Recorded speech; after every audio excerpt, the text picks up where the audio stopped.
I'm Aditi. Hi, I'm Kanika, and welcome to another edition of Counsel Co, presented by the Bar Bulletin. So today we have a tax judgment in store for you.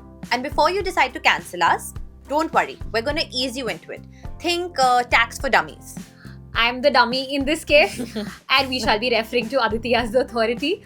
So to start with the basics, let's understand what are deductions in the context of the income tax. So deductions are the government's way of saying, okay, you can reduce this from your income before we tax you.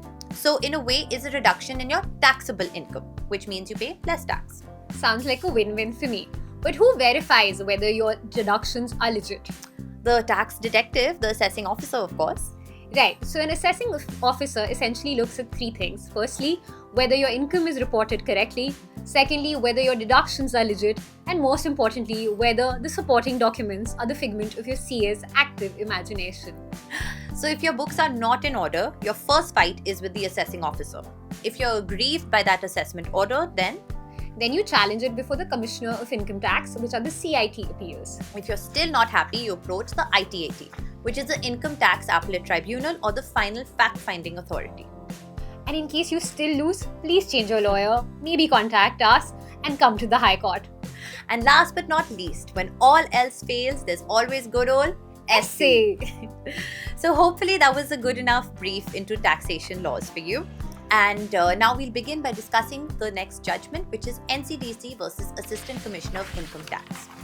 So in this judgment, they were discussing a very special deduction provided under Section 36 of the Income Tax Act. Right, so the assessee, which is the national corporation, had sought deductions under Section 36(1)(8) of the Income Tax Act. Also, just to fill you in, this is a super recent judgment passed in 2025.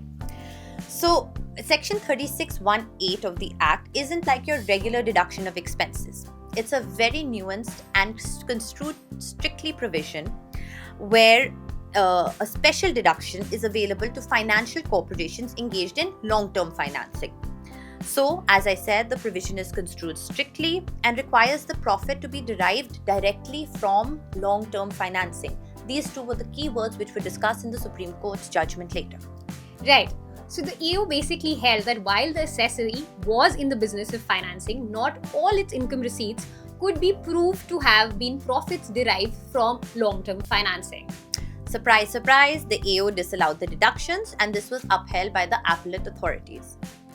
And therefore, the assessee challenged it before the SC.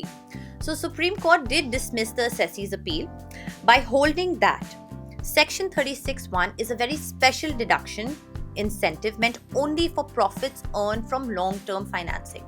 The pivotal key takeaway from this judgment was that Section 36(1)(8) of the Act is not a general exemption granted to a statutory corporation for all its business activities. Rather, it is a specific incentive attached strictly to the profits arising from the provision of long-term financing.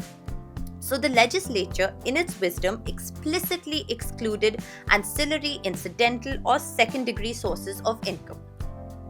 Right. Basically, the Supreme Court said that Section 36(1)(8) cannot be your side hustle subsidy. I was going to end this episode by saying there's nothing really witty I can end a tax judgment on, but my colleague disagreed. Have faith in tax. The fun follows. So hopefully we've generated enough interest so that you would want to pick up the Income Tax Act. And if you have any clarifications, you may follow us. Right. And until next time, keep your brief sharp and your humor sharper. Thank you.